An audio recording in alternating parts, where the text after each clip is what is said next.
Hello friends, మనం ఈరోజు గుమ్మలాడి గోంగూర ఎండు రొయ్యల కూర ఎలా వండాలో చూద్దామండి. ముందుగానే ప్యాన్ పెట్టి అందులో కాస్త నూనె పోసి వేడెక్కాక అందులో ముందుగానే తరిగి పెట్టుకున్న ఉల్లిపాయలు వేసుకోవాలండి. అవి ఎర్రగా గోలాక దాంట్లో మనం ముందే పీల్ తీసుకొని క్లియర్ చేసుకున్న రొయ్యలను వీటిని వేడి నీటిలో వేసి ఒక 10 నిమిషాల పాటు ఉంచి తీసానండి. వీటిని వేగిన ఉల్లిపాయల్లో వేసుకోవాలండి.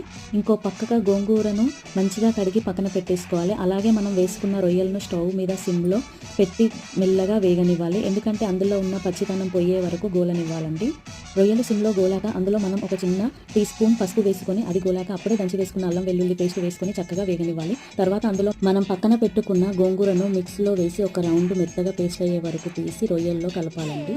సిమ్లో పెట్టి గోలనివ్వాలి. ఇంకా అందులో ఎండు కారం, రుచి సరిపడా ఉప్పు, అలాగే కాస్తంత జీలకర్ర మెంతుల పొడి వేయాలి. ఒక 5 నిమిషాల పాటు ఉంచి స్టవ్ మీద నుంచి దింపే మూమెంట్లో మసాలా వేసుకొని మూత పెట్టేసుకొని పక్కన పెట్టేసి ఇదిగో మన గుమగుమలాడే గోంగూర ఎండు రొయ్యల కూర రెడీ అయిందండి. చూడండి, మీరు కూడా ఇంట్లో ట్రై చేయండి.